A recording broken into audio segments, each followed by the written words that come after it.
जहां से उठती है सच्ची खबर, वहीं से शुरू होता है छत्तीसगढ़ नाउ।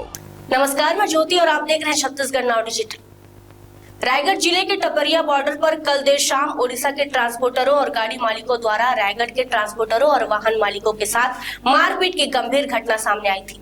इस घटना का वीडियो सोशल मीडिया पर वायरल होने के बाद मामला और गर्मा गया है। इसी घटना को लेकर आज रायगढ़ गाड़ी मालिक संघ द्वारा प्रेस वार्ता आयोजित की गई, जिसमें कल की घटनाक्रम की विस्तृत जानकारी दी गई। इसके बाद संघ के पदाधिकारियों ने रायगढ़ पुलिस अधीक्षक को ज्ञापन सौंपते हुए दोषियों के खिलाफ जल्द कार्रवाई की मांग की, जिसमें दोनों राज्यों के ट्रांसपोर्टरों के बीच तनाव और बढ़ गया है।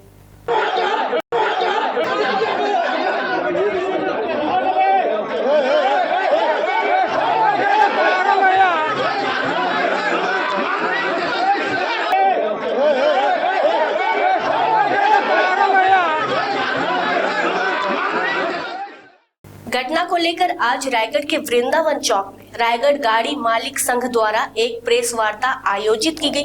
प्रेस वार्ता के दौरान संघ के पदाधिकारियों और गाड़ी मालिकों ने टपरिया बॉर्डर पर हुए पूरे घटनाक्रम की विस्तार से जानकारी दी।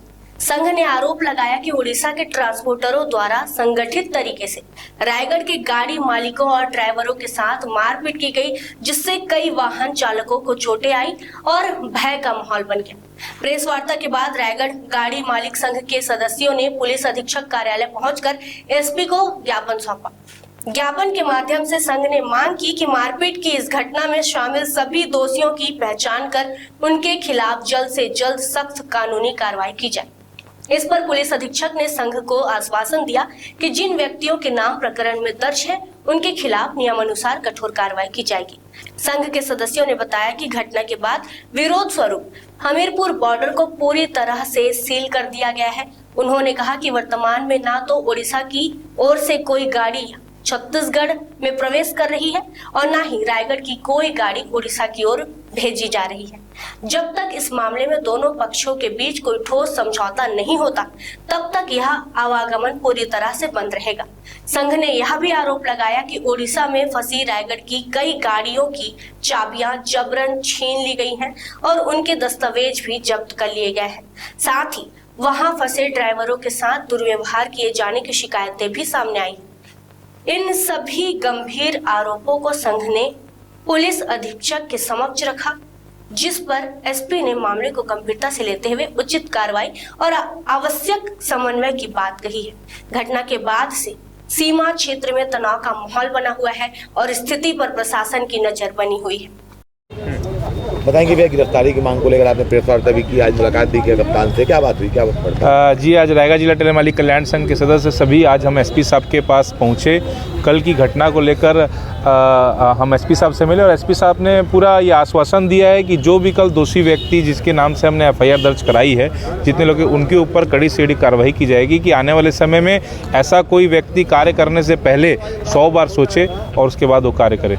बॉर्डर को भी सील करने की बात सामने आ रही है, बताएंगे इस बारे में? जी, कल से जब ये यहाँ पे हमीरपुर बॉर्डर में जब से झगड़ा हुआ, उसके बाद पुलिस ने उस बॉर्डर को पूरी तरह से सील कर दिया। ना कोई बड़ी गाड़ियाँ उधर से आ रही है, ना कोई इधर से कोई गाड़ियाँ जा रही है। जब तक ये समझौता नहीं होता तब तक। और इसमें मैं आपको ये बात भी बताना चाहूँगा कि हमारी उधर जो गाड़ियाँ फंसी हुई हैं, उन गाड़ियों को वहाँ पर चाबी लूट लिया गया है, गाड़ियों के पेपर लूट लिए गए हैं और वहाँ जो ड्राइवर थे उनके साथ भी बहुत ही ख़राब व्यवहार किया। तो हमने इस बात को एसपी साहब के सामने भी समक्ष इस बात को रखी और एसपी साहब ने इस बात का आश्वासन दिया है कि मैं वहाँ बात करके आपकी गाड़ियों को रिलीज़ करवाने का कार्य करते हैं। 24 घंटे हो गए मारपीट को, उधर से कुछ उड़ीसा से ट्रांसपोर्टर से कुछ बातचीत या कुछ हुआ आप लोग? नहीं, किसी प्रकार की कोई बातचीत नहीं है अभी तक। Thank you. बताएंगे भैया, कल देर शाम अचानक आप लोगों के साथ मारपीट की घटना को अंजाम दिया गया, बताएंगे इस बारे में? आज आपने प्रेस वार्ता भी की, एसपी साहब से मुलाकात भी की, बताएंगे विस्तार से? कल की जो घटना है भैया, अमूमन सभी को वैसे तो पता ही है।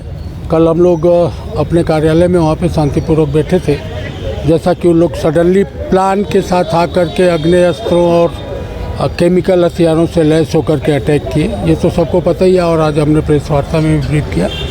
उसी के संबंध में चूँकि हम न्यायिक प्रक्रिया के तहत जाना चाहते हैं, आज हमारी मीटिंग हुई थी, काफ़ी जनाक्रोश था। लोगों ने कहा मार का बदला मार है, बट हम शांतिप्रिय लोग हैं, हम तो समानता के अधिकार की लड़ाई कर रहे हैं, झगड़े की बात ही नहीं है। उन्होंने झगड़ा किया है, वो प्रशासन का मैटर है, प्रशासन देखेगा। उसी संदर्भ में हम लोग एसपी साहब से मिलने आए थे कि सर इस पे एक्शन हो और दोषियों के खिलाफ कार्रवाई हो।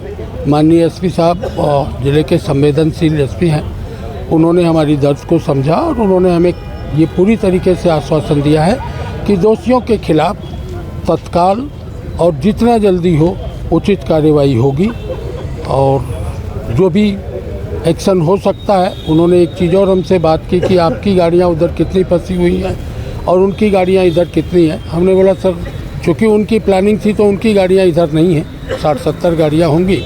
हमारी 150 से 200 गाड़ियाँ जो पिछले 4 दिनों से खड़ी है वहाँ फंसी हुई है। परेशान किया जा रहा है, उनका पेपर्स और कुछ चाबी ले लिए हैं। तो साहब ने कहा कि पहली प्राथमिकता तो हमारी उन गाड़ियों को सेफ करना है, वापस ले आना है।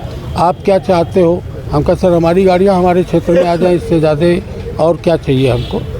तो फिर उन्होंने बोला कि आप उनकी गाड़ियों को रोके रखना चाहते हो, छोड़ना चाहते हो। हम कहा सर हम न्यायिक प्रक्रिया में कहीं भी बाधा नहीं पड़ेंगे, ये प्योरली प्रशासन का मैटर है, हम उनकी कोई गाड़ी नहीं रोकेंगे। प्रशासन अपनी देखरेख में उनकी गाड़ियों को उधर भेज दे, हमारी गाड़ियों को इधर ला दे, इसके बाद बॉर्डर सील कर दे। हमारी ये अभी भी मांग है कि बॉर्डर को सील रखा जाए जब तक दोनों प्रदेशों के संबंधित जिलों के वरिष्ठ अधिकारियों के साथ बैठ करके एक समझौता प्रारूप नहीं तैयार होता और उसको पालन के लिए दोनों पक्ष प्रतिबद्ध नहीं होते हैं, तब तक अगर परिवहन का कार्य चालू होता है तो टकराहट की स्थिति बनी रहेगी। चूँकि हम लोग बाहुबल में उतने हैं नहीं और हमारी गाड़ियों से 400-400 रुपया वसूल के आज पिछले 10 साल में करोड़ों रुपया उन लोगों ने अर्जित कर रखा है, तो उनको पैसे खर्च करने में भी दिक्कत नहीं है। जैसा कि कल उन्होंने मिर्ची गन और ये क्या क्या करके दिखाया ही है।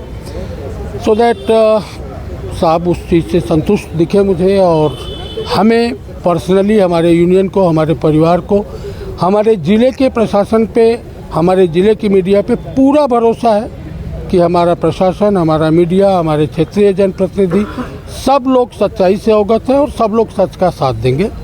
इस उम्मीद के साथ हम यहाँ से संतुष्ट होकर वापस जा रहे हैं कि दोषियों के खिलाफ कार्रवाई अति शीघ्र होगी और उसका रिजल्ट दिखेगा। कुछ टाइमलाइन वगैरह दिए हैं आप लोग, कितनी देर में कार्रवाई होनी चाहिए, क्या कुछ ऐसा कुछ? देखिए, धमकी दे के काम कराना और दबाव दे के काम कराना यूनियन का कभी लक्ष्य रहा ही नहीं। हमने अपनी तकलीफ बयां कर दी साहब से। साहब स्वयं में संवेदनशील हैं, जिले के इतने बड़े पोस्ट पे बैठे हैं, तो मैं समझता हूं कि साहब की ये पहली प्राथमिकता होगी कि जो पीड़ित पक्ष है उसको न्याय मिले और उचित न्याय मिले। सो ऐसा कोई टाइमलाइन की बात हमने नहीं की है, बट मुझे उम्मीद है कि जितना जल्दी हो सकता है प्रशासन हमारी मदद ज़रूर करेगा। थाना तमनार में प्रार्थी आशीष यादव द्वारा रिपोर्ट दर्ज कराया गया कि कल ये लोग छत्तीसगढ़ और उड़ीसा बॉर्डर के पास स्थित हमीरपुर के कार्यालय में बैठे हुए थे। तभी कुछ लोग 100 से 140 की संख्या में आए और कुछ घातक हथियार को रखे हुए थे और इनसे गाली गलौज करते हुए जान से मारने की धमकी देते हुए मारपीट किए और इनके पास रखे हुए 15,000 रुपया नगद को लूट कर ले गए। प्रार्थी की रिपोर्ट पर थाना तमनार में धारा 296, 351(3), 115(2), 118(1), 191(2), 191(3), 190, 310(2) BNS तथा 2527 आर्म्स एक्ट के तहत थाना तमनार में अपराध पंजीबद्ध कर लिया गया है और विवेचना में लिया गया है। विधिवत कार्रवाई की जा रही है। सर लगभग कितने लोग हैं, सर कितने लोगों के खिलाफ मामला दर्ज? इसमें 6 लोगों के खिलाफ नामजद और अन्य 100 से 140 लोगों के विरुद्ध अपराध दर्ज किया। ये मामला क्या कोल परिवहन या ट्रांसपोर्टिंग से जुड़ा हुआ मामला है, जो विवाद चल रहा है इनका? ये जो प्रार्थी है वो ट्रांसपोर्ट मालिक संघ का पदाधिकारी है और उसके द्वारा किया गया है। अभी मामले की जांच की जा रही है। जहां से उठती है सच्ची खबर, वहीं से शुरू होता है छत्तीसगढ़ नाव।